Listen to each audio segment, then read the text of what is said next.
Si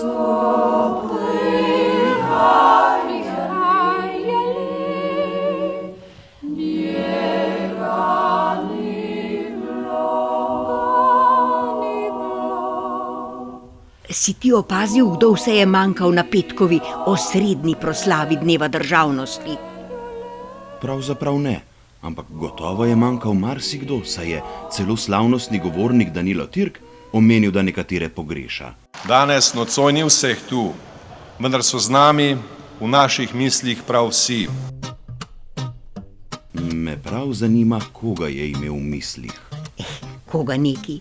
Vse tiste, ki so v dneh pred osamosvojitvijo trepetali za domovino in njeno prihodnost, nosili glavo v torbi in srce v hlačah.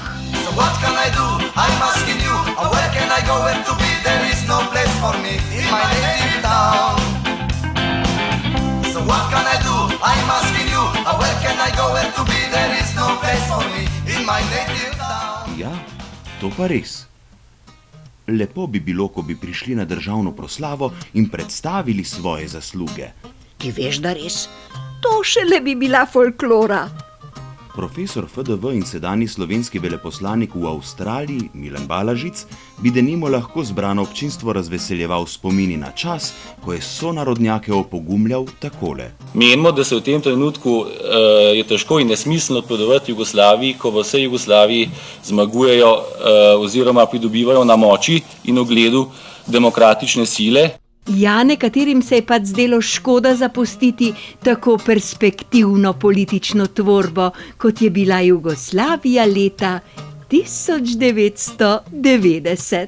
Drugi pa niso stavili na obete svetle prihodnosti, ampak bolj na dobiček. Levičarski politik in levi filozof Lev Kreft se je tiste dni izkazal za precej pragmatičnega. Opozarjal je, da je treba počakati, da se vložek povrne. Kar se nas tiče, smo preveč vložili v to Jugoslavijo, v smislu vlaganja v njene demokratične reforme, preveč vložili, da bi zdaj vrgli puško v koruzo.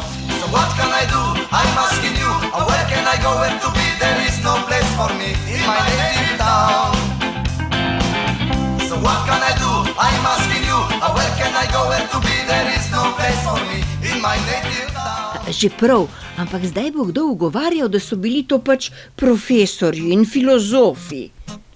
Ni panike, izkazali so se tudi politiki. Hočeš slišati Mirana Potrča? Savez komunista o odcepljenju kao svojoj opciji do sada nikad nije govorio i sada o tome ne govori. Ne, seveda ne. Zveza komunistov pa o odcepitvi ni razmišljala. In ne samo to, da ni razmišljala. Še več, njenim najuglednejšim članom ni padlo na kraj pameti niti to, da bi to, kako nič ne mislijo, povedali po slovensko. No, razen kadar so bili v družbi samih domačih. Ena takih priložnosti je bila v začetku leta 1990, ko je Milan Kučan izjavil, da mu je o odcepitvi Slovenije od Jugoslavije že razmišljati težko, ker to ni bila nikoli njegova najintimnejša opcija. Za mene je izhodišče konfederalni položaj Slovenije. To je gospodarska in politična samostojnost, ki omogoča potem dogovor z drugimi o različnih opcijah. Si predstavljaš, kako je bilo, ko se je lepega dne zbudil in slišal, kako Jože Pučnik razlaga? Jugoslavija ni več.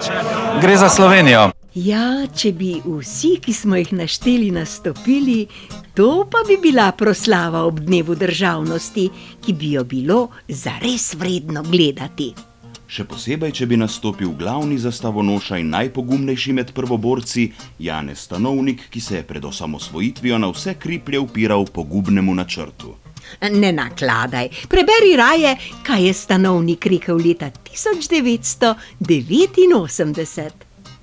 Temu nasprotujem. Zame bi bila odcepitev Slovenije samomor. To bi bilo navzkriž z zgodovinskimi interesi slovenskega naroda. Vedeti je treba, da je naše zahodne meje podpisala Jugoslavija in ne Slovenija. V hipu, ko bi Slovenija nastopila kot neodvisna mednarodna enota, bi mirovna pogodba z Italijo nehala veljati Če pa bi izgubili severno mejo, bi bil to za slovenski narod samomor, ki mu ga bodoči rodovi ne bi odpustili. Samomor, kakšne klene besede. Klene že, ampak zakaj sem to prebral? Mar nimamo posnetka?